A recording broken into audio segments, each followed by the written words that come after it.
Buenas noches, gente, ¿cómo les va? Mi nombre es Juan Ignacio Robi, soy abogado especialista en propiedad intelectual y hoy nos juntamos para hablar justamente de esto, de propiedad intelectual y videojuegos.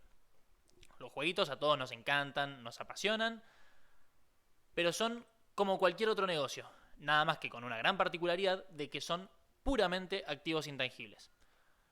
A la hora de trazar estrategias comerciales, operativas, hay un componente legal bastante importante por la naturaleza de estos activos y en esta charla la idea es que veamos muy por encima estos aspectos, así los podemos manejar bien en un futuro y no nos entorpecen a la hora de desarrollar el negocio.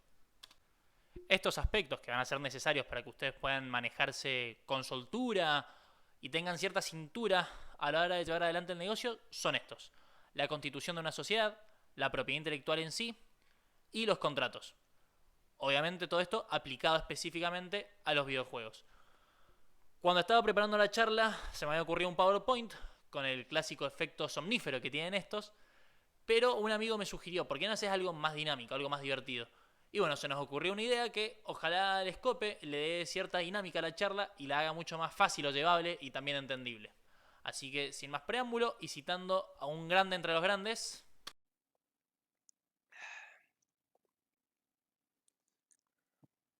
Bueno, vamos a jugar. vamos a empezar esta aventura en el mundo de la propiedad intelectual hablando sobre el primer tema, la constitución de una sociedad. Algo que se plantea muy seguido, pero que no se suele tomar el tiempo para reflexionarlo o dialogarlo en forma adecuada. Pero antes de hablar de lo que es una sociedad, vamos a aclarar la tónica de la charla, que básicamente es darle un enfoque práctico. Porque esto, más allá de las definiciones básicas o elementos básicos que vamos a ir charlando, la idea es que esto a ustedes les sirva, que les pueda servir para tomar decisiones en el futuro, que cuando estas se complejicen se asesoren, si es conmigo muchísimo mejor, pero que sepan cuándo hay que plantear las cosas. ¿Qué vamos a hablar en todos los niveles? Siempre primero vamos a arrancar con el por qué hay que hablar de cierto tema, vamos a seguir con el cuándo y por último qué es lo que hay que hablar sobre cada uno de los tópicos. Y ahora sí vamos al primer tema que nos trae, la constitución de una sociedad. Hay 5 consecuencias o 5 aspectos que me parece que son los más importantes a tratar y que tienen que ver algunas con cosas legales y otras no tanto. Habiendo dicho esto, vamos a ir al primer punto, que es el más legal de todos, que es que se constituye una nueva persona jurídica. ¿Qué significa esto? Hablando como si pudiéramos ver la Matrix del derecho, el tipo intentaba ponerle onda a un tema que era un plomo, como si pudiésemos ver la Matrix del derecho, las personas no son otra cosa más que un centro de imputación de derechos y obligaciones. Es decir, algo a lo que yo le doy derechos u obligaciones. Una persona jurídica, ¿de qué se trata? De justamente crear una de estas personas. Así como nace una persona humana, como nacemos nosotros, la forma de que nazca una persona jurídica es constituyendo una sociedad. Esto implica que esa persona va a ser distinta a los socios que la componen. Es decir, yo con un amigo constituyo una sociedad, vamos a ser personas completamente distintas a esa sociedad. Por ejemplo, socio A, socio B, sociedad H. La sociedad H va a ser la responsable de firmar contratos, ser responsable del cumplimiento de ellos, cobrar los beneficios de esos contratos, ser responsable de todo lo que se haga con la sociedad. Por ejemplo, si yo tengo un auto a nombre de esa sociedad, si yo choco a alguien con ese auto, el titular registral va a ser la sociedad, entonces va a ser responsable solidariamente con el que haya producido el accidente, no así los socios. Esa es la idea, que les quede claro de que es una persona completamente distinta aparte, un centro de imputación de derechos y obligaciones distintos a los socios. Entonces, por ejemplo, cuando yo firmo un contrato, lo voy a firmar a nombre de la sociedad. No lo voy a firmar como, por ejemplo, Juan Ignacio Robi, sino que lo voy a firmar como Sociedad Pepe Honguito, Sociedad Anónima. Ahora bien, responsabilidad limitada. Y qué mejor que Hogwarts al momento de hablar de responsabilidad. El único colegio del mundo en donde amenazan de muerte a un alumno antes de iniciar el ciclo lectivo, pero le dan para adelante igual. Fantástica política. ¿A qué me refiero con esto de responsabilidad limitada? Está íntimamente vinculado con esto de que se hace una persona jurídica nueva.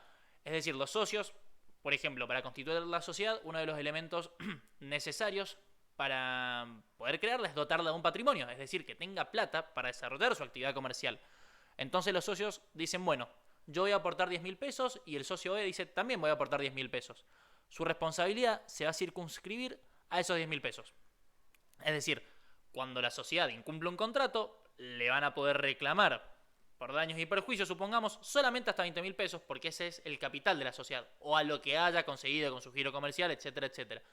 Pero lo importante es que la responsabilidad se limita justamente por eso. El socio aporta la plata a la sociedad, se constituye esa nueva persona jurídica y esa persona jurídica es la única y exclusiva responsable de todas las consecuencias que se desprendan de los actos que se realicen a través de ella. El tercer punto, y uno bastante relevante a la hora de hablar del tema de la propiedad intelectual y en realidad de cualquier negocio, sirven como un recipiente para todos los derechos y obligaciones que surjan durante la actividad comercial. Son básicamente como la pelota del Katamari Damacy, en donde se va pegando todo lo que vamos haciendo con esa sociedad. Es decir, Bethesda firma un contrato con Obsidian, la distribuidora, para hacer tal juego. Bethesda va a ser el que hace ese juego y por lo tanto, a través de los contratos, toda la propiedad intelectual, todo lo que se cree, va a ser propiedad de Bethesda y no de las personas que lo programen. Justamente a través de esta ficción jurídica lo que se hace es, el término jurídico es totalmente inadecuado, pero es a los efectos del entendimiento. Esta ficción jurídica lo que hace es dar una unicidad, ese centro de imputación distinto que va a ayudar a una facilidad, a una eficiencia operativa mucho mejor para poder desarrollar los negocios. Y por eso es que también están constituidas sociedades. Por eso mucha gente se confunde en realidad el término sociedad de empresa, porque todas las empresas, para justamente operar en forma más eficiente y más dinámica, terminan unificando todo en una sociedad. Y por eso es que es un recipiente para API. Y bueno, ya lo vamos a ver en el segundo nivel, cómo hacemos para transferir todos esos derechos a ese recipiente. Y que el juego, en vez de ser, por ejemplo, Mario Bros. O Zelda, en vez de ser de Shigeru Miyamoto, son de Nintendo. El reparto de ganancias, ¿qué es esto? Justamente una sociedad, durante su ciclo económico, va generando ingresos, gastos, erogaciones, etc. Al fin de ese ciclo económico, lo que se hace es ver cuántos beneficios hay en la sociedad, cuánta plata a favor tenemos. Y justamente la sociedad es la forma más simple de repartir ganancias. Porque yo tengo el 50% de las acciones, mi socio tiene el 50% de las acciones, listo, chau. Dividimos el pastel en dos. Decimos el 50% de los dividendos para mí, el 50% de los dividendos para vos. En vez de tener que acordar o ver de palabra, porque capaz que yo digo de palabra, bueno, sí, arreglamos el 40%, pero el otro después me dice, che, en realidad arreglamos el 60%. ¿Y cómo hago yo frente a un juez o ante un conflicto? ¿Cómo hago yo para probar cuánto le correspondía de las ganancias a cada uno? Eso es uno de los beneficios que tiene la sociedad y uno de los motivos por los cuales se hace, porque es muy simple el tema de cómo repartir las ganancias, más allá de ciertas particularidades y de cómo se puedan manejar o administrar los derechos políticos y económicos de cada una. Y otro tema que no tiene nada que ver con lo jurídico, pero sí con la práctica, es el tema de la seriedad. Es decir, es mucho más, tiene un aire, mucho mayor profesionalidad el hecho de que venga a negociarte, a firmarte un acuerdo Bethesda Software LLC a que venga un tal Tom Howard. Da como ese aire de ¡fua! ¡Qué groso! Mirá, tiene su sociedad. Y en realidad constituir una sociedad no implica nada a nivel operativo o comercial por sí mismo, sino que tiene que ver más con cómo te perciben desde afuera. Pero bueno, nada, quería aclarar ese punto porque es cierto, pero no tiene nada que ver con lo que es constituir la sociedad en sí misma. Y entonces la pregunta ¿es necesario constituir una sociedad para llevar adelante un negocio como el de los videojuegos? La realidad es que no, es algo completamente opcional y quiero que esto quede claro, porque justamente mucha gente se vuelve loca por decir, sí, voy a constituir la sociedad, se gastan un montón de plata en hacer una sociedad, entrar en un lío operativo, tener que contratar contadores, guardar los recibos, que esto, que lo otro, y al fin y al cabo no es lo más importante y termina distrayendo recursos de lo que puede ser el desarrollo del juego, lo que de verdad les va a dar valor a ustedes, a la sociedad en realidad, y lo que a ustedes les va a traer beneficios, que es el desarrollo propio del juego, que el juego esté bueno, que sea divertido. Entonces, ¿qué es la sociedad? Básicamente es un power-up. ¿Lo podemos usar? Sí, queda re fachero, está buenísimo, me ayuda a pasar el nivel con facilidad en algunas partes, pero nada más, no es algo que sea completamente necesario. Y ahora sí, arrancamos y suponemos que vamos a constituir la sociedad. ¿Cuándo hay que constituirla? ¿Antes de empezar el desarrollo? ¿Después? ¿Durante? Idealmente, lo mejor, si esto fuese un mundo hermoso, todo saliera bien, todos tuviésemos guita para gastarla en lo que sea, lo ideal es hacer la sociedad antes de empezar a desarrollar cualquier cosa. Para que justamente esta idea de que sea una persona jurídica con todos los derechos vinculados al videojuego y de esa forma sea mucho más simple la operatoria, se realice desde el principio. La realidad es que esto no sucede, es solamente un escenario ideal.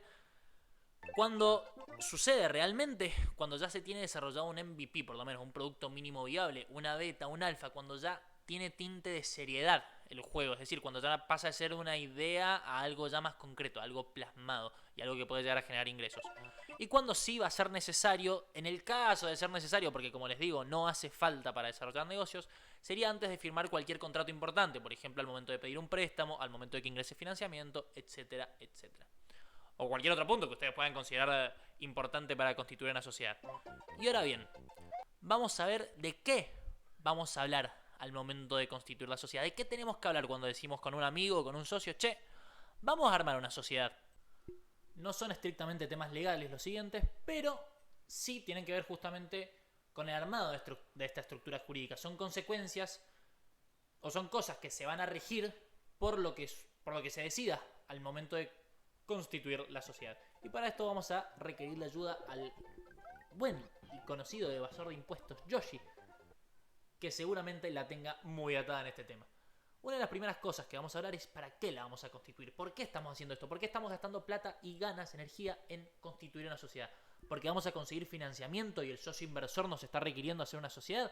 ¿Porque queremos limitar nuestra responsabilidad? Que en este caso no se daría, porque por ejemplo, si yo soy una concesionaria de vehículos, sí, conviene constituir una sociedad porque me roban un vehículo el día de mañana, chocan a alguien y literalmente el titular registral es el responsable por los daños que se produzcan con esa cosa riesgosa, como se diría en el derecho. No sucede esto en los videojuegos, pero bueno, puede ser un tema a tratar. Lo vamos a hacer por un tema de simplicidad, quizás de poder manejarnos de forma mucho más sencilla, de pedir un préstamo y en vez de andar pidiendo certificaciones de ingreso al contador, directamente presentamos los estados contables y ya está. Otra cosa va a ser cómo va a funcionar operativamente, quién la va a dirigir, cómo la vamos a ir manejando, quién va a tener el poder de voto sobre tal o cual cosa, quién va a tener más poder político que el otro, cómo vamos a reflejar los esfuerzos que hemos puesto en el juego respecto a la sociedad. Por ejemplo, yo capaz que desarrollé el 100%, mi socio yo desarrollé el 80%, mi socio el 20%, entonces yo quiero reflejar esto, yo quiero tener mayor poder sobre la sociedad y por lo tanto sobre todos los productos que estén vinculados con la sociedad, en este caso el juego. Vamos a salir a buscar más capital, esto es para pensar los tipos de derechos que vamos a otorgar con cada tipo de acción, porque a los socios inversores no les interesa tener el control sobre el juego, sino hacerse con el rédito económico de la empresa. ¿En qué país la vamos a constituir? Argentina, Estados Unidos, Uruguay. Todos esos mambos que a veces se plantean en un momento inicial y no son para nada conducentes. Y por último, bueno, esto de cómo nos vamos a distribuir el capital. ¿Quién va a tener el poder? ¿Quién no? De acuerdo a los aportes que haya hecho, etcétera, etcétera. Y ahora sí, teniéndola clara con el tema de la sociedad, vamos a poder proceder tranquilamente por la vía negocial. Vamos a poder empezar a desarrollar nuestro juego y evitar todos estos problemas, los malos entendidos con los socios tóxicos. Y vamos a poder hacer que nuestro juego llegue a muy, muy buen puerto. Y así es como superamos el nivel 1. Ya sabiendo todas estas nociones básicas, vamos a poder meternos en un terreno mucho más pantanoso, mucho más complejo, pero también el más bonito, que es la propiedad intelectual en sí. Y de esto trata todo el segundo nivel. Siempre se habla de propiedad intelectual como si fuese una sola cosa. Y la realidad es que es algo mucho más complejo y que se divide principalmente en dos ramas. Por un lado lo que son los derechos de autor y por el otro lo que es la propiedad industrial. La primera rama protege la originalidad de las obras que realicen los autores, independientemente de su valor, ya sea económico o intelectual. Y el segundo ya protege innovaciones, propiamente las marcas, los nombres comerciales, todas justamente cosas que se aplican al comercio o a la industria, que tienen valor porque se pueden aplicar a un tipo de actividad o pueden traer un rédito en determinado producto o servicio. Y lo primero que vamos a hablar es por qué debería importarles la propiedad intelectual toda, no solamente una parte.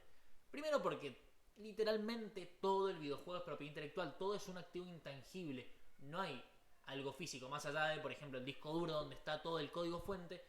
el videojuego en sí no es algo físico, sino que es algo intangible, algo que no se puede agarrar. Entonces escúchenme, ya es muy tarde, se rige por reglas propias, por reglas muy particulares.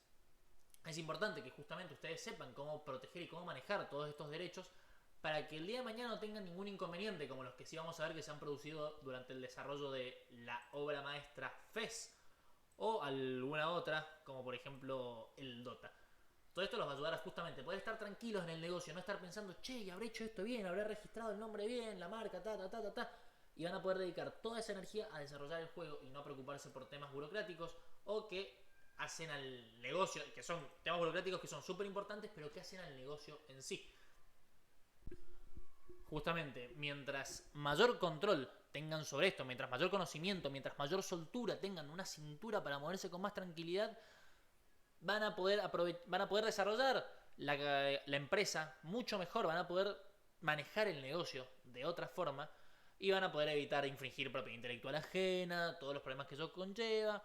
Y por último, lo que sí quiero destacar es que todas las leyes de propiedad intelectual están hechas para fomentar el conocimiento humano, no están hechas para limitarlo. Y esto lo vamos a ver en el tema de patentes y la patente de Shadow of Mordor respecto al sistema Nemesis. La idea de la propiedad intelectual nunca es limitar el conocimiento humano, sino incentivarlo, que la gente al hacerse público el caudal del conocimiento, ese conocimiento se respeta al titular, pero que eso no lo limite, que eso no sea un cerco para que yo pueda avanzar. Y justamente tenga que ser más creativo, puedo usar esa obra o esa patente o ese conocimiento para producir algo mucho mejor.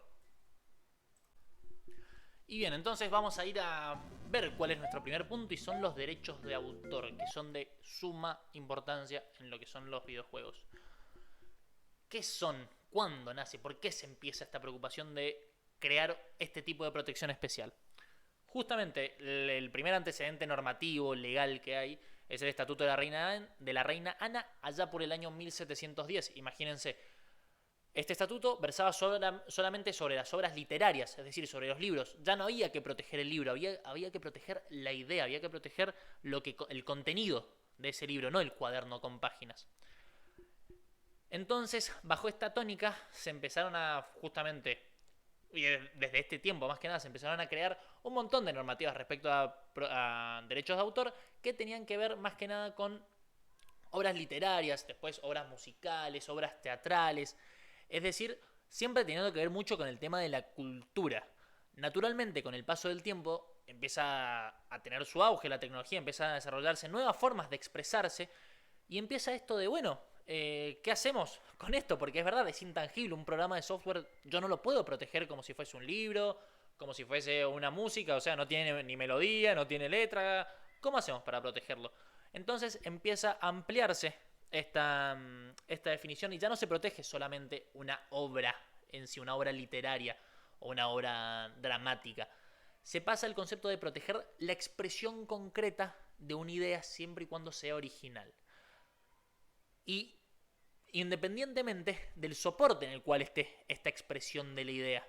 Es muy importante que se queden con esto porque esto sería la definición justamente de obra. Cuando me escuchen hablar de obra o a cualquier especialista en propiedad intelectual o abogado que hable de obra, se refiere a esto, a una expresión concreta, a qué es lo que se protege en realidad. Y ustedes se preguntarán, ¿qué le pasó a este tipo? ¿Se trabó en un loop infinito de decir expresión concreta de una idea? Y la realidad es que quiero recalcar esto, ¿por qué? Porque justamente esta es la noción de obra. Y ustedes cuando hacen un videojuego, el videojuego en rigor de verdad es solamente el código fuente que después se ve reflejado en el código objeto. Es decir, es todo lo que ustedes escribieron en Python, por así decirlo, y después el .exe, el uncharted.exe. Pero la realidad es que hay muchas más obras dentro de ese código fuente que el propio juego. Yo acá abajo he tratado de poner 3 ejemplos para graficar qué tipos de obras se protege, cuáles son esas expresiones concretas de idea. Una es el propio código fuente, justamente. La legislación argentina también contempla el código objeto, pero no importa, a los efectos de esta charla es irrelevante. Nathan Drake. ¿Alguien podría arrogarse los derechos sobre Nathan Drake más que Naughty Dog? La verdad es que no. Justamente Naughty Dog es quien lo creó. Sus programadores, no importa el diseñador, no importa, pero Naughty Dog es el verdadero dueño, es el titular. Y sin embargo también es titular de Uncharted. Son dos cosas distintas. Yo si quiero puedo comprarle los derechos al señor Naughty Dog y decirle, che, te quiero comprar los derechos de Nathan Drake y hacer una película en solitario de él. Hacer una serie spin-off. Pero son cosas completamente separables. Todas las expresiones concretas se separan más allá de que justo en el ámbito de los videojuegos sean una sola. Por ejemplo, Gris, que tiene un apartado artístico hermoso, del que más me ha conmovido en todos mis años como gamer. Eso también está, ese arte y esa música tan particular está protegida también por los derechos de autor en forma separada del videojuego. Justamente las bandas sonoras por ejemplo, de una película, de un videojuego, también tienen su protección especial, independientemente de la que tenga el videojuego. Por eso me centro tanto en la definición de lo que es una obra. Y podemos decir que un videojuego es una obra que está compuesta por muchas obras y que todas merecen igual protección.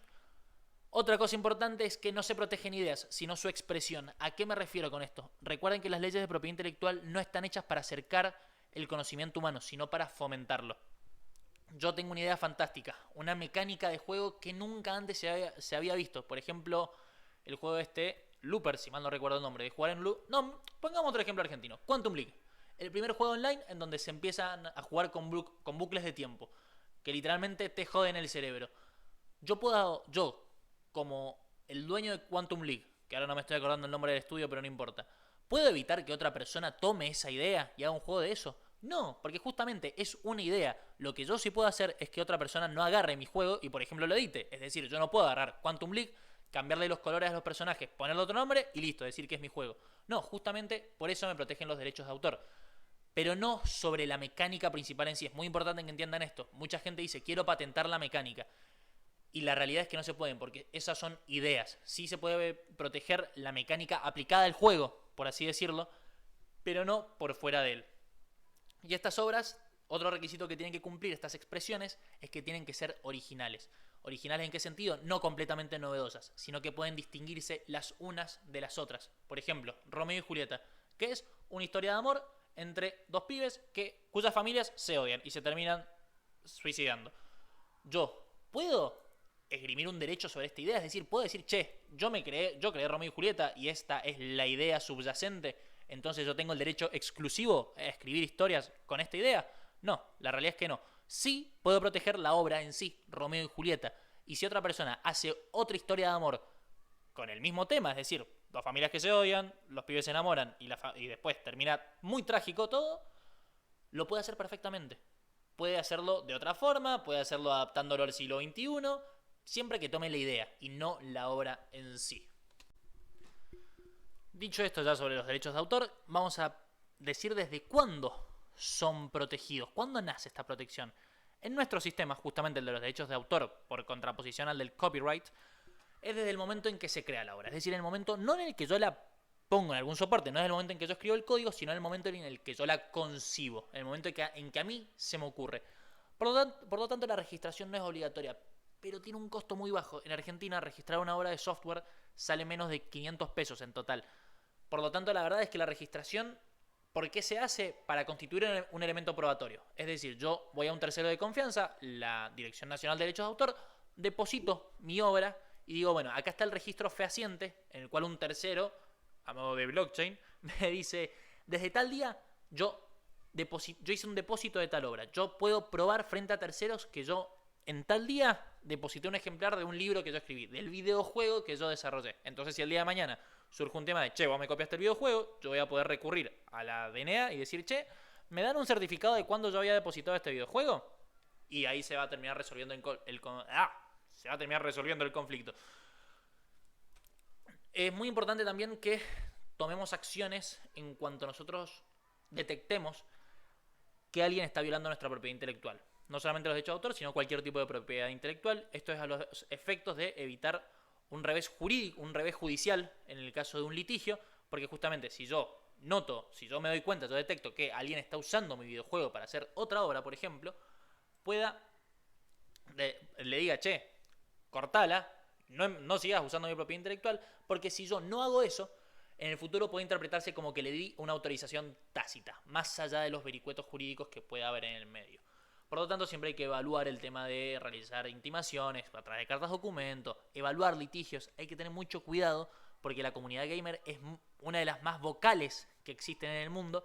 Y por lo tanto, si mandamos una carta, si somos un publisher grande, por ejemplo, nuestro juego es bastante famoso y de repente nos la agarramos con alguien chiquito, alguien pequeño, como le gusta hacer a Nintendo cuando modean sus juegos, podemos quedar bastante mal, se puede interpretar de forma hostil y qué sé yo, eso ya tiene que ver con el carácter de cada uno. Perfecto, ya sabemos lo básico sobre lo que son los derechos de autor. Pero, ¿cuáles son estos derechos de autor? ¿Qué nos dan? ¿Quién los tiene? Y acá es cuando vamos a empezar a hablar de lo que son los derechos morales y los derechos económicos. Como una consideración previa a esto, vale decir que estos dos tipos de derechos nacen en cabeza de quien crea la obra, justamente de su autor. Y esta es la regla. El que lo hace, lo tiene. Esa es la regla general, el principio. Por lo tanto, si yo creo un libro, si yo soy el autor de ese libro, voy a ser quien ostenta los derechos morales y los derechos económicos, en principio. Ahora bien, los derechos de autor se dividen en derechos morales y derechos económicos, como decíamos. Los derechos morales son aquellos que tienen que ver con la persona del autor, que estos, por lo general, en la mayoría de las legislaciones, son intransferibles, es decir, no se pueden ceder. Estos derechos morales contienen al derecho de autor, antes llamado derecho de paternidad, pero obviamente decir esto en el actual momento atrasa bastante. Por lo tanto, el derecho de autoría, que es la facultad que tiene el autor de que se le vincule la obra con esa persona. Por ejemplo, si el señor Shigeru Miyamoto fue quien creó a Mario, quien creó a Zelda, él tiene ese derecho de decir, che, yo creé a Mario y Zelda, sepan que fui yo quien lo hice. Estos derechos, ¿dónde se ven en la práctica? En los créditos, en donde figura qué hizo cada persona. ¿Quién fue el que hizo el código? ¿Quién fue el que hizo los efectos especiales? ¿Quién es el autor justamente de eso? Y más allá de que en el copyright no existe esta división tan tajante, es una práctica ya cultural, comercial, de decir, che, en los créditos vamos a darle el crédito a quien de verdad desarrolló esto. No es que Nintendo va a decir, ¡fa! Hice todo yo, Nintendo Sociedad Anónima. No, se le va a dar el verdadero crédito a los autores. Otro derecho es el derecho a la integridad de la obra. Por ejemplo, si alguien licencia los derechos de Mario, supongamos, ¿no? Se los compra el señor Shigeru Miyamoto, vamos a hacerlo simple por ahora. Le compra los derechos de Mario. Obviamente es un juego hecho para todo público y que tiene sus mecánicas características, etcétera, etcétera. Pero supongamos que alguien compra los derechos y hace una película para adultos. Esto obviamente viola todo lo que es la idea de Mario. Mario no está hecho para hacer películas de ese estilo. Entonces el señor Shigeru Miyamoto va a poder decir, che, yo no quiero que esto se haga. Esto a mí me parece mal, así que voy a evitarte, voy a intimar a que dejes de hacer eso. A pesar de que yo te haya vendido los derechos, está bien, resolvemos el contrato, yo te devuelvo la plata, vos me devolvés los derechos. Pero esto no lo vas a hacer porque viola la integridad de la obra, su esencia. Y el último derecho que tiene es el derecho a la divulgación. Es decir, yo si invento un juego, nadie me puede obligar a decir, che, publicalo, che, vendéselo a la gente, empecé a hacerlo circular. Yo soy el único que tiene el derecho a decir, este juego va a estar disponible para todo el mundo. También se habla del derecho al arrepentimiento o de retirar la obra de circulación comercial cuando esa obra ya deja de representar los ideales del autor. Pero bueno, no nos vamos a meter en ese tópico por el momento porque es demasiado complejo. Y entonces, ¿qué son los derechos económicos? Acá es donde la cosa se pone compleja. Los derechos económicos básicamente el nombre habla por sí solo, son los derechos a explotar económicamente la obra. ¿Y esto qué abarca? A título meramente enunciativo, porque si nos ponemos acá podemos hablar fácil 1 hora y media de lo que son los derechos económicos de cada obra. Pero a título enunciativo vamos a decir que es la reproducción de la obra en cualquiera de sus formas. Publicaciones impresas, grabaciones, copias del mismo videojuego, la distribución, la interpretación o la ejecución pública de la obra. Eso es muy importante tenerlo en cuenta en el tema de los eSports, por ejemplo. La comunicación al público, la traducción y la adaptación, que en un segundo vamos a ver qué son las obras derivadas. ¿Y para qué sirve hablar del contenido de los derechos económicos? Para que sepan lo que va a querer agarrar el publisher. Que es justamente esto. Los derechos económicos son perfectamente cesibles, transferibles, licenciables en todas las legislaciones del mundo. Y eso es justamente lo que van a querer los editores. El derecho a poder reproducir tu obra, a distribuirla digitalmente y por eso cobrar un 30%, o un 50% o lo que sea que arreglen. Eso justamente es como hacen el negocio. A ellos no les interesa hacer, sí, que todos sepan que Mario es mío. No, en definitiva les importa hacerse con los fondos derivados de la venta y ellos a cambio les van a dar su máquina de marketing. Todo eso ya lo vamos a hablar en el tema de los contratos con el publisher. Y es importante justamente que al momento de ustedes negociar con un editor sepan qué derechos tienen, qué derechos están dando, porque a veces quizás yo quiero conseguir un publisher solamente para que me publique el juego en determinado país y nada más, o en determinada región del mundo, pero no quiero que sea el encargado de distribuirlo en todo el planeta. Entonces es muy importante que sepamos qué vamos a redactar en ese contrato, qué nos están pidiendo del otro lado, para que nosotros justamente podamos manejarnos con esa soltura que les vengo diciendo, insisto con este término, para que ustedes, para que se grafiquen la idea de por qué estamos hablando todo esto, de qué les sirve conocer la propiedad intelectual. Y antes de pasar al próximo punto, solamente para generar hype sobre el tema de los contratos, vamos a hablar sobre el caso de Fez. El juego alternativo Es Hermoso, que trajo una mecánica de juego bastante única, en el que hubo un tema sobre la autoría, sobre, bueno, qué pasa en el caso de coautoría, cuando eran dos personas las que habían hecho el juego. Uno, si mal no recuerdo, había aportado el dinero y el otro había aportado la programación. Es más, no sé si el que había aportado el dinero en realidad había hecho una parte muy pequeña del juego, pero como no se había pactado nada por escrito, hubo un gran inconveniente al momento de lanzarlo. Y nada, está reflejado en un documental que ahora tampoco me acuerdo el nombre. Les pido mil disculpas por no tener conocimiento sobre los autores ni nada, perdón. Pero hay un documental sobre la industria de los videojuegos indie que habla sobre este caso particular y que es muy interesante. Y entonces ya sabemos qué son los derechos de autor, cuál es su contenido. Y por lo tanto ya somos una estrella, ya nos podemos mandar al mundo, ya sabemos todo para poder negociar un contrato. Pero de repente me están disparando, me cruzo el enemigo. ¿Qué es lo que pasa acá? ¿De qué vamos a hablar? De las obras derivadas y de su importancia. ¿Qué es básicamente una obra derivada o un adaptative work en inglés? Es cuando yo adapto, transformo o llevo a otro medio algún tipo de obra. Por ejemplo, cuando compro los derechos de un libro para hacer una serie. Cuando compro los derechos de Sherlock, cuando Netflix compró los derechos de Sherlock Holmes para hacer una película. Eso es lo que sería una obra derivada. Pongo ejemplos de que no hace falta que ni siquiera sean en el mismo medio. Es decir, Dota 2 sí es una obra derivada del creador de mapas de Warcraft 3. Pero tranquilamente para hacer yo un juguete de Kratos, yo voy a tener que comprarle los derechos a PlayStation discúlpenme. Y para hacer un cómic, lo mismo, para hacer cualquier tipo de obra que derive de otra, para expresar mi idea sobre determinada obra preexistente de cualquier forma, voy a tener que conseguir la autorización, el permiso del autor original. Que básicamente de eso se tratan los derechos de autor. Que para usar la obra de alguien más, yo voy a necesitar su permiso, su autorización.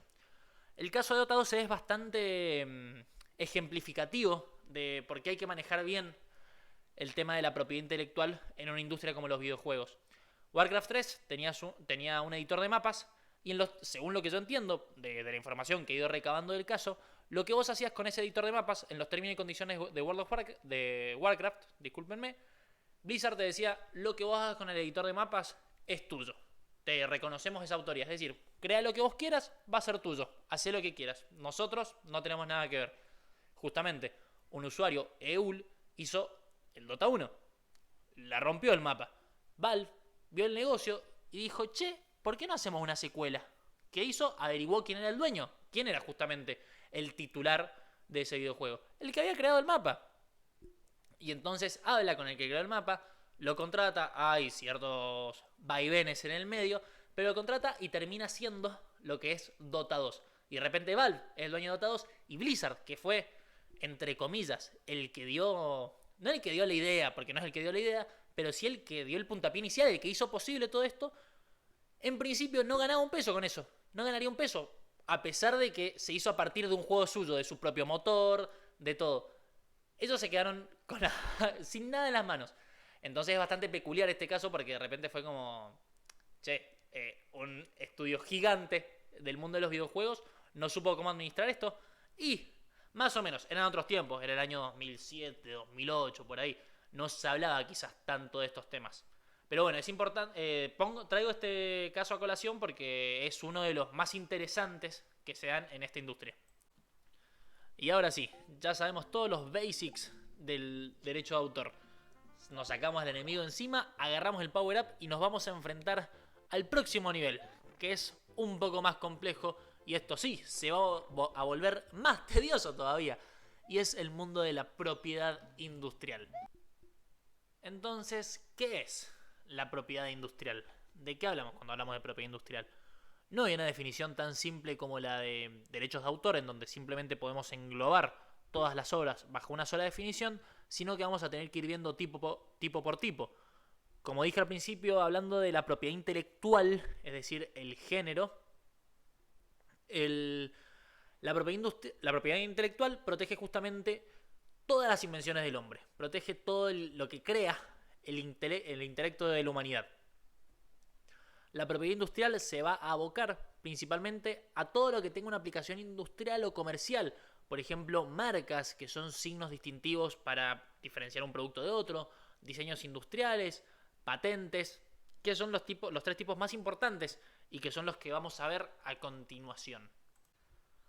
Una de las principales distinciones que tiene la propiedad industrial con los derechos de autor y que es muy importante que ustedes tengan en cuenta es el tema de que para proteger estos tipos de derechos, las marcas, diseños industriales, patentes, tiene que tramitarse el registro, es decir, tiene que iniciarse un registro ante la entidad gubernamental correspondiente. En el caso de Argentina, el INPI. Es decir, no nacen con su mera creación, sino que tienen que estar registrados en algún lugar. Vamos a arrancar con el derecho marcario porque la verdad es que es el tipo de propiedad intelectual más conocido y consta, tal como dice el recuadro, en el derecho exclusivo a usar determinado signo para distinguir cierta clase de productos o servicios. Esa es la definición legal, pero en la práctica, ¿qué es una marca? Es la tarjeta de presentación de ustedes. Es cómo se presentan ante el mundo. Es decir, Nintendo, ¿cómo sabes que es Nintendo? Porque son los únicos, es decir, son los que pueden usar en forma exclusiva el nombre Nintendo a la hora de hablar de videojuegos.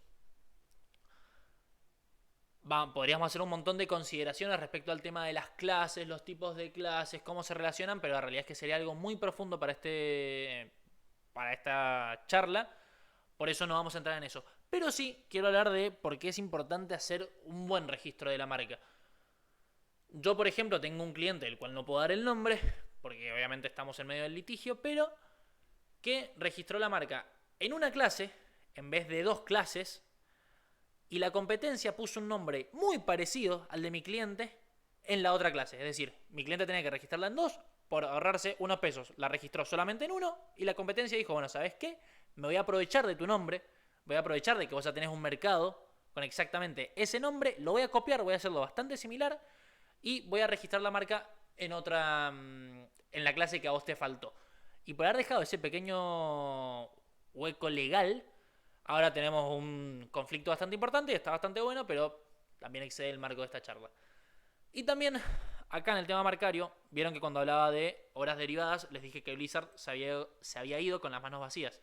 Pues no, les mentí, soy un hombre horrible.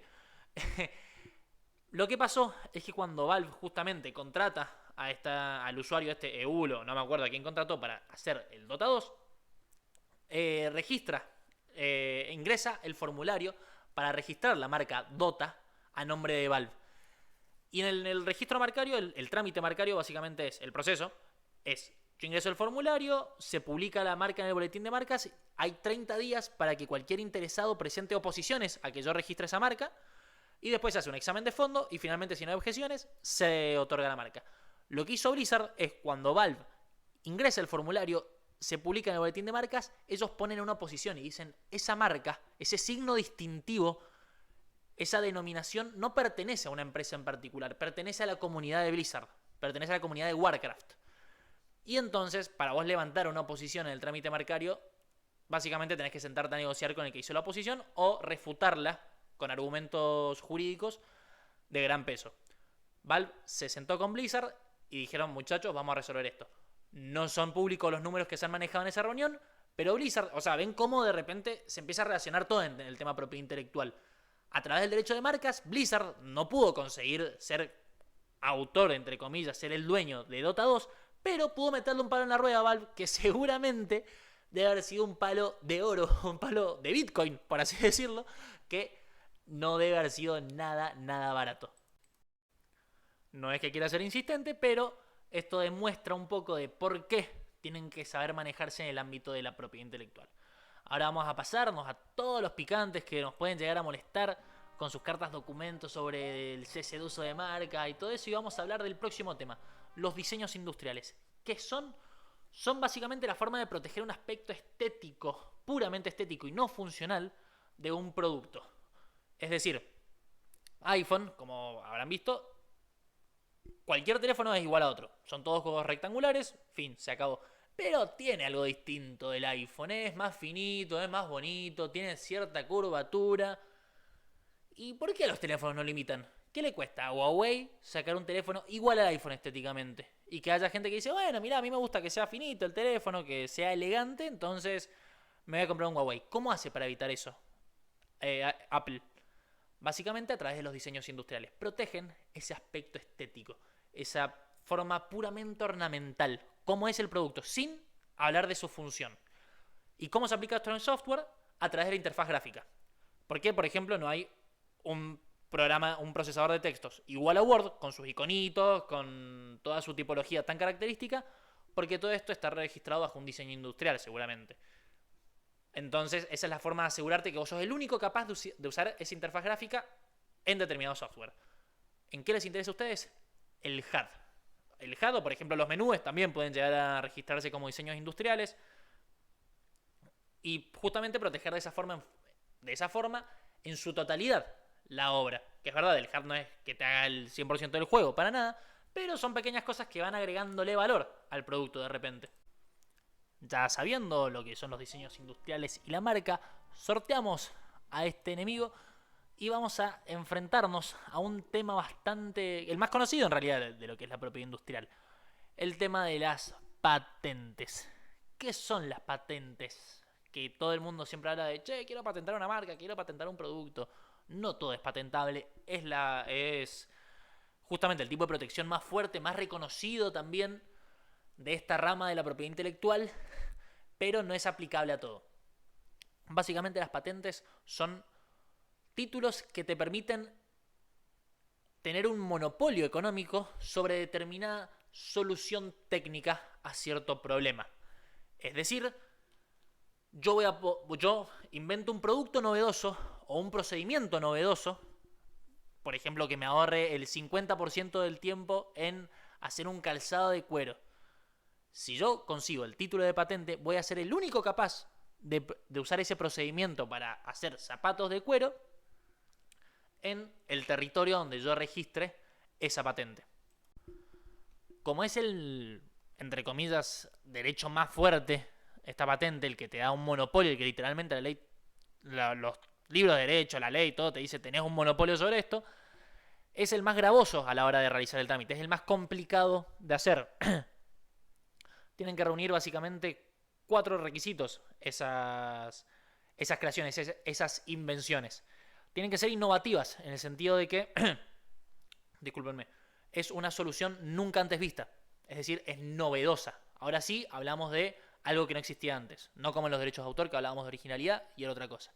Tiene que haber una actividad inventiva que básicamente no sea poner A y B juntos, sino que sea que A más B me da H a la 4. Es decir, tiene que ser algo que eleve el estado actual de la técnica. Hace que las cosas se hagan mejor de lo que venían siendo antes.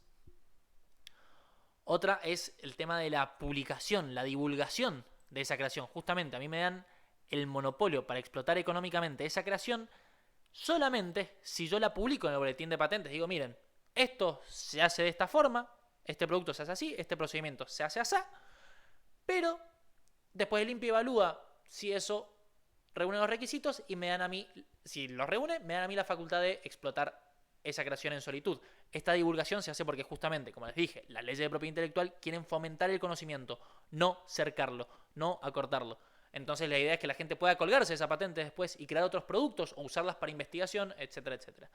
Y por último tienen que tener aplicación industrial, es decir, a un proceso, tienen que poder hacer un producto que sea vendible después, una aplicación comercial sería esa.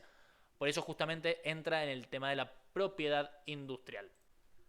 ¿Y qué tema interesante surgió hace unos meses respecto a las patentes y los videojuegos? Sí, ya lo había adelantado, Shadow of Mordor. Shadow of Mordor es el videojuego basado en el universo del Señor de los Anillos, en el cual se creó el sistema Nemesis. Y Warner Bros. Hace muy poco consiguió que le patentaran ese sistema Nemesis.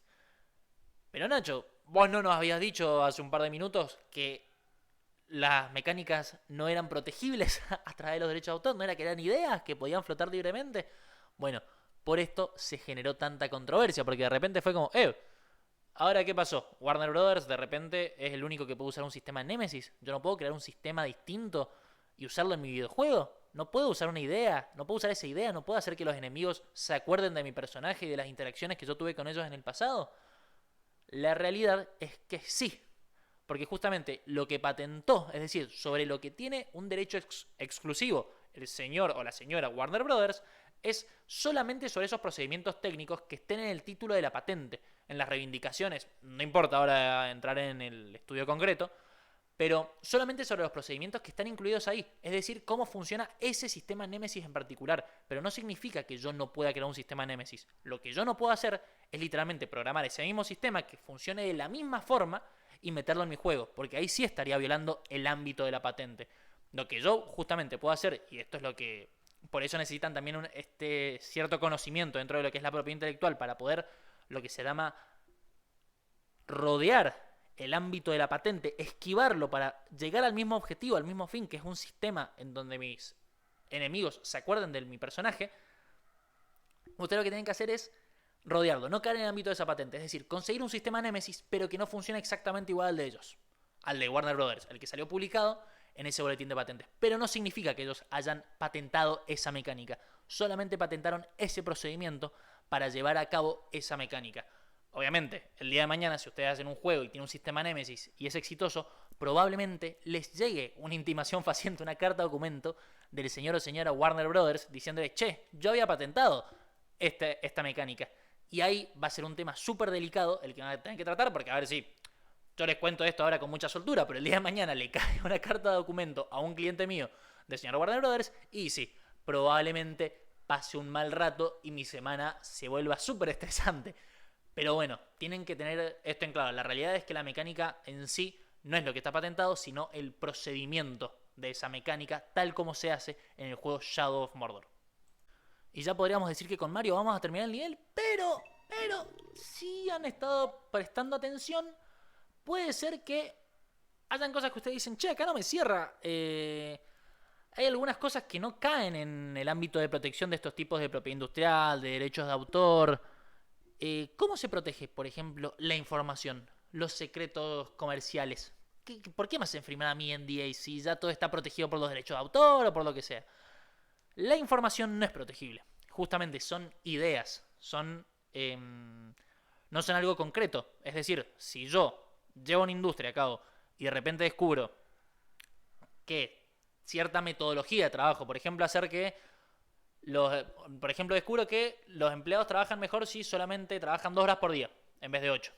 Eso no lo puedo patentar. No puedo conseguir un registro marcario sobre eso. No puedo hacer un manual y conseguir los derechos de autor sobre esa metodología de trabajo en sí. Entonces, esto lo tengo que guardar como una información confidencial. Y muchas empresas tienen información valiosísima que han conseguido a través de los años. ¿Cuál es un gran ejemplo de esto? El algoritmo de Google, la fórmula de la Coca-Cola. No pueden conseguir una patente sobre eso porque, bueno, las leyes no lo permiten, pero sí lo pueden guardar. Y justamente este tipo de información, para que sea protegible, porque en realidad no es que sea protegible en el sentido de, che, si se revela esa información nadie la puede usar. No, en realidad lo que te hace es, te da el derecho para reclamar los daños y perjuicios en caso de que se revele, pero nada, vos no podés hacer nada para impedir su revelación en el caso de que alguien la quiera contar. Solamente puedes hacer responsable a esa persona por los daños y perjuicios. Por eso es muy importante que a la hora de manejar este tipo de información, ustedes sepan cómo administrarla, a quién dársela, firmar los contratos de los NDAs, los Non-Disclosure Agreement, o contratos de confidencialidad para que justamente esa persona se comprometa a no revelarla. Para que esa información sea protegible, además del secreto, tiene que reunir los requisitos que aparecen ahí en pantalla, que es que la información no tiene que ser de conocimiento general, es decir, no es que me podés decir, no se me ocurre ningún ejemplo ahora, pero bueno, sí, el destornillador ajusta mejor si yo lo muevo en sentido horario. No, eso es conocimiento general. No puedes conseguir, no puedes pretender que eso sea información confidencial. Después, bueno, justamente por ser secreta tiene que tener valor comercial. Es decir, la fórmula de la Coca-Cola sale un montón de plata no por el hecho de que la conozca, de que sea del señor Coca-Cola, sino porque nadie la conoce. Y se tienen que tomar las medidas razonables para mantenerla. Esto es firmar contratos, NDAs, protección en los dispositivos personales y de trabajo de cada empleado, etcétera, etcétera. Y ahora sí, ya con Mario podemos sortear todas las desavenencias que nos pueden llegar a suceder en esta hermosa industria. Las cartas documento de Nintendo por hacer un mod sin su autorización, las cartas documento de Warner por hacer un sistema Nemesis, todo lo que nos pueda llegar a suceder. Un coautor que quiera hacerse con su obra, etcétera, etcétera. Y ahora sí, habiendo terminado este nivel, vamos a poder avanzar al siguiente. ¿Y de qué es lo que vamos a hablar en este tercer nivel? Sí, tal como habíamos dicho en la introducción, vamos a hablar de los contratos de propiedad intelectual. Y más que nada de los contratos que ustedes se van a cruzar, tanto no solamente si tienen un estudio de desarrollo de videojuegos, sino también al contrato de desarrollo que se van a cruzar incluso trabajando para una empresa, ya sea empresa afuera, ya sea que trabajen como programadores, no específicamente de videojuegos, sino de cualquier otra cosa. Pero primero vamos a hablar de qué es un contrato, qué significa esta palabra que se usa por acá, por allá, que siempre genera líos. Y para eso vamos a recurrir a una definición universal, más que una definición dogmática o exclusiva de la ciencia jurídica. Y para eso vamos a acudir a un gran jurisconsulto que yo creo que todos van a reconocer, y es Lionel Hutz. Si algún abogado o abogada llega a ver esta charla, o un profesor mío de la facultad, directamente yo creo que me sacan el título, pero no importa, porque en resumidas cuentas es eso lo que es un contrato. Un acto jurídico vinculante para las partes, en la cual se ponen de acuerdo sobre determinada cuestión. Yo te pago 10 pesos y vos me das, ¿qué puedes comprar ahora por 10 pesos? Vamos a poner un caramelo, bueno, vos me das un caramelo. Eso es un contrato, un acuerdo de voluntades que no se puede romper salvo excepciones legales o que esté establecido en ese propio contrato. Esa es la definición que nos va a servir para trabajar a lo largo de todo este nivel. Y con esta fantástica definición vamos a preguntarnos para qué sirven, por qué se habla tanto de los contratos, por qué se habla de estos acuerdos que no se pueden romper. Básicamente establecen las reglas del juego. Me permiten saber cómo me voy a manejar, me dan previsibilidad para el futuro, me permiten manejarme con la otra persona y decir, che, vamos a hacer tal proyecto, dividámonos las tareas, así, asá, y de lo que salga de ahí, vos vas a ser dueño del 50, del 20, del 30, del 10%, y vamos a cobrar de esta o tal forma. Sirve para que justamente las partes establezcan qué van a hacer con ese acuerdo, qué es lo que quieren conseguir, cómo lo van a conseguir. Dejar todo escrito es mucho más simple que hablarlo, porque mucha gente dice, sí, bueno, dale, hagamos esto, hagamos este juego, y después terminan habiendo conflictos como el que voy a explicar en la próxima filmina sobre FES, generando todavía más hype del que se había generado, si es que se generó alguno. En ciertos casos es la forma adecuada para transferir derechos de propiedad intelectual, porque más allá de que los contratos no hace falta que sean escritos salvo que la ley me lo exija, es lo más conveniente a la hora de manejar todo este tipo de derechos. Porque justamente son tan complejos al ser intangibles que se requiere cierta previsibilidad. Y las leyes, por ejemplo, para transferir una marca me exigen sí o sí un contrato que sea inscrito en el INPI, etcétera, etcétera. Y es importante saber que nos puede proteger tanto en el mejor como en el peor de los casos. Si yo pongo una cláusula de salida de ese contrato fácil, probablemente el día de mañana, si no me gusta cómo estoy trabajando con mi socio, le digo, che, mirá, dejamos de trabajar porque se cumplió tal cláusula, listo, ya está, me olvidé. Y justamente en el mejor de los casos me da esa previsibilidad de decir, bueno, estamos ganando tanta y tanta plata, vos me tenés que dar el 70% y vos quedarte con el 30%. Si yo no establecí nada, muy difícil que el que tiene el 100% del control del dinero acceda tan fácil a mis peticiones. Por eso estos pequeños tips. Ahora, sabiendo de qué vamos a hablar cada vez que hablemos de un contrato, vamos a pasar al más importante y el que les digo que se pueden cruzar en la vida cotidiana sin necesidad de dedicarse a los videojuegos, que va a ser el contrato de desarrollo o el de Work for Hire, que básicamente es una locación de obra o servicio, dependiendo del objeto. Es decir, si ustedes tienen que hacer algo específico o prestar servicios permanentemente.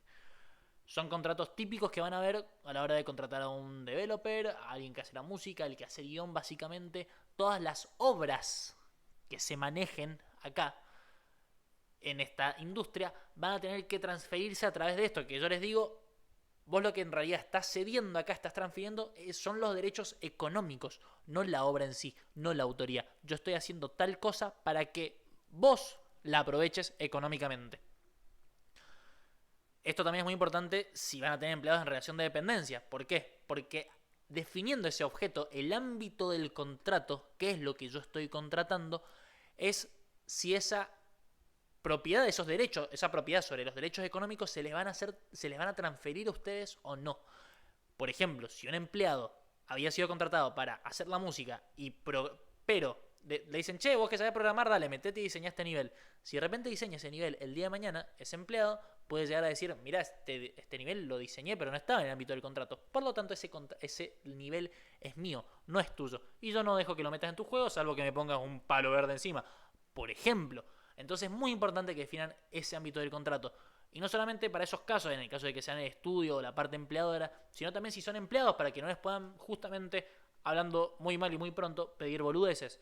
Si ustedes los contrataron para hacer 12 temas de música con guitarra, que no les pidan después, che, ¿me podés hacer 13 mejor? ¿O me podés hacer uno con piano? No, flaco, me habías contratado para hacer esto nada más. Me habías contratado para hacer determinado arte. Me habías contratado para hacer este guión. Y justamente es importante que estas cláusulas no estén sujetas a la discreción de las partes. Es decir, que no pueda decir después la persona, che, no me gustó el guión, así que no te lo voy a pagar. Se pueden establecer mecanismos para justamente que hayan correcciones del guión u observaciones y todo eso, pero la idea es que sea una herramienta para llegar a un resultado adecuado y no para que las partes puedan ampararse en frías cláusulas y en la fría letra de la ley para después incumplir su obligación. Justamente la remuneración, que no es obligatoria, salvo que sea un contrato de empleo, un contrato laboral, no hace falta que sea en dinero, le podemos pagar con ganancias al desarrollador o nos pueden pagar con ganancias, no hay ningún problema. Pactar los entregables y justamente qué es lo que voy a entregar.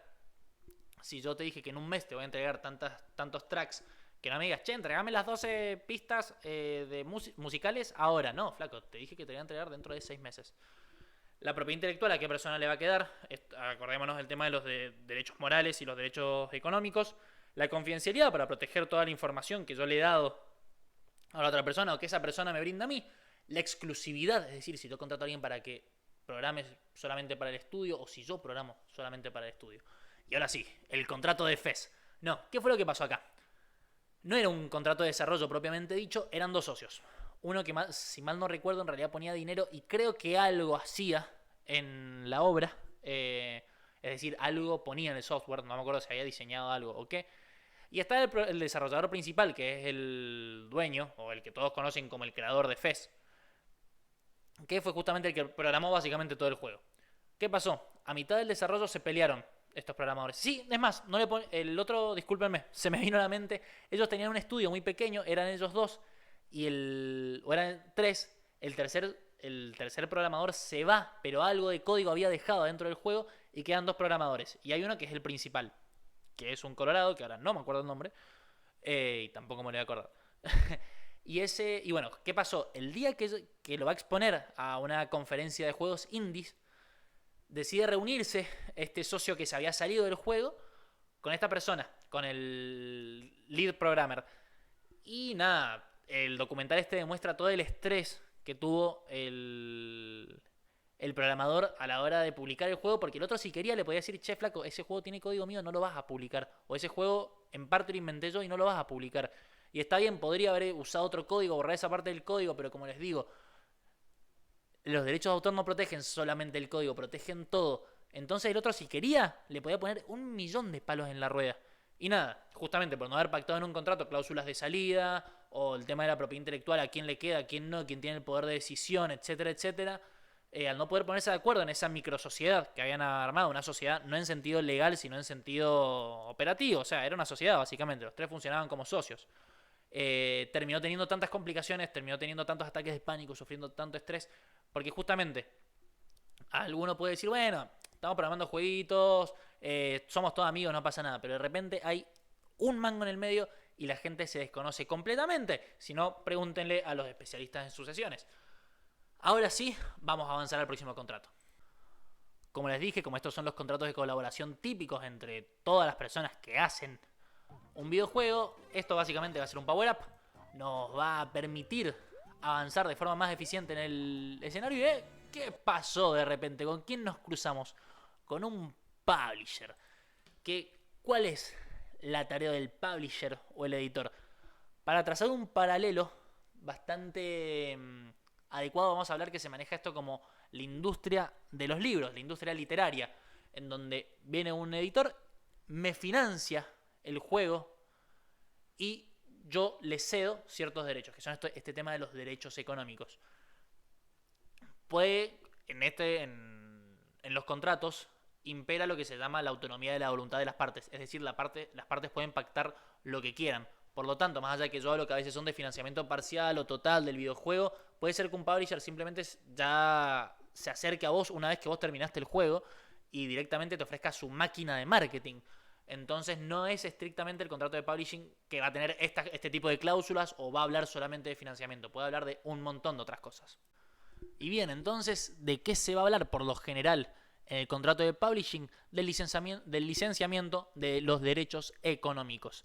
Es decir, la facultad para que ellos puedan reproducir, distribuir, autorizar a gente a que juegue online a mi juego y que justamente no sean la persona, el intermediario, por así decirlo, que se va a hacer con el dinero y que después me lo va a repartir a mí.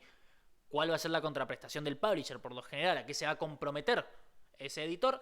A darme su máquina de antes soy el que te imprime los juegos, el que te hace las 10.000 copias en CD o DVD o Blu-ray o lo que sea, y soy el encargado de distribuirlas. Era como una tarea mucho más operativa la del publisher. Ahora con el tema de la distribución digital, básicamente son máquinas de marketing.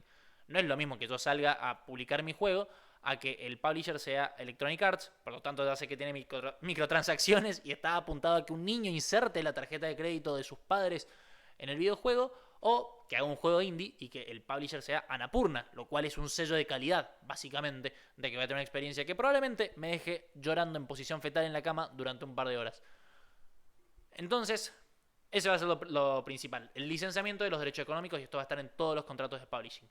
Pueden financiarme total o parcialmente. En el caso de que me financien, vamos a tener que hablar del tema de esos anticipos. ¿En qué momento me van a desembolsar el dinero? ¿Cómo me lo van a desembolsar? ¿En cuántas cuotas? ¿Cuáles son los entregables que yo le tengo que dar al publisher para que me dé esa cantidad de dinero? ¿Cuáles son las condiciones justamente del financiamiento? ¿Cómo van a ir remunerándome? Es decir, este tema de los anticipos también. ¿Cómo vamos a distribuir los ingresos? A esto me refiero con el tema de la distribución de ganancias. Una vez que ya el juego esté comercializándose, ¿cómo vamos a hacer? ¿70-30? ¿50-50?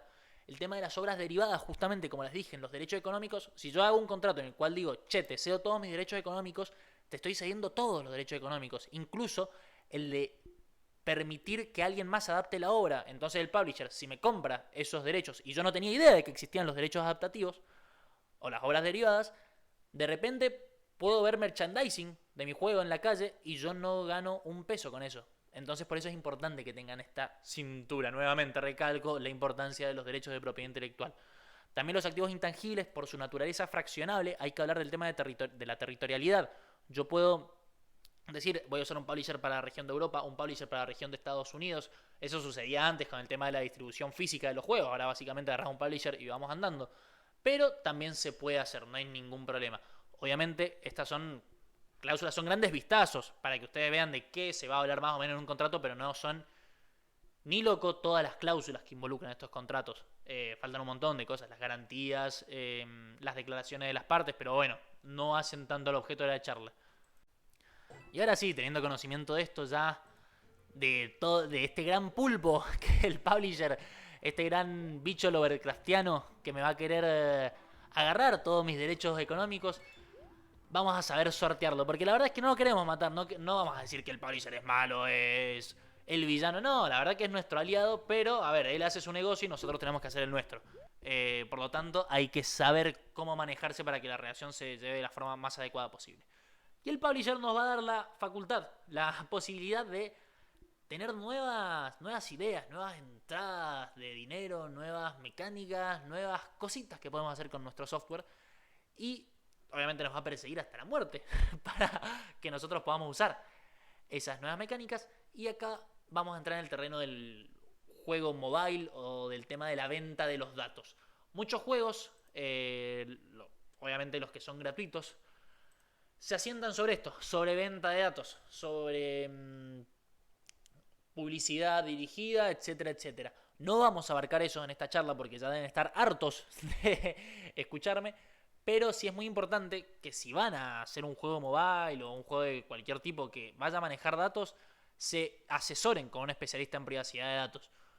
Siempre hay principios básicos como por ejemplo la disociación de los datos. No pueden vender datos de Juan Ignacio Roby jugó 17 horas entre las 13 y las... No. Eso sería una locura. Siempre, por lo general, para poder manipular datos vamos a tener que disociarlos, van a tener que estar guardados en forma segura. El principio general es que si no necesitan ese dato, no lo recojan. Porque la verdad solamente les puede traer problemas. Es decir, si no hace falta saber el sexo de una persona, ¿para qué lo van a preguntar? Porque encima eso es un dato súper sensible. También a la hora de tomar métricas, saber qué dato puedo recolectar y qué no, es muy importante. Como les digo, el tratamiento de esos datos también, los entes reguladores no se toman a la ligera este tema y ustedes habrán visto la cantidad de normativa que ha salido este último tiempo a partir del GDPR en el 2018, que básicamente es el Reglamento de Protección de Datos de la Unión Europea. Pero bueno, ese tema lo hablan ya cuando vayan a hacer el juego, cuando tengan todo decidido y ven cómo lo arreglan. Y ya con esto finalizamos, gente. Ya sabemos manejarnos en lo que es la propiedad intelectual, más o menos en lo que es la industria a nivel legal de los videojuegos, que es un detalle muy importante para que justamente eviten comerse un garrón de la gran flauta, como diría cierto personaje célebre de la televisión argentina en Policías en Acción, y puedan justamente dedicarse a jugar, a desarrollar videojuegos y no a la parte burocrática, toda esta parte en volante. Obviamente que si se topan con alguno de estos tópicos durante el desarrollo del juego, asesórense con un especialista en propiedad intelectual, preferiblemente eso, pero asesórense. No traten de hacer el trámite solo. La verdad es que, como les digo, estas cosas son baratas, son sencillas, pero tienen que hacerse a nivel estratégico, tienen que pensarse muy bien. El timing a veces es algo esencial en todo esto. Así que nada, gente, espero que lo hayan disfrutado mucho, que hayan aprendido y saben que pueden contactarme para lo que sea que necesiten. Le quiero agradecer también particularmente a Leandro Agostino por haberme dado la oportunidad de tener esta charla y por supuesto a ustedes, los oyentes que me fumaron durante bastante tiempo. Así que muchísimas gracias y tengan buenas noches.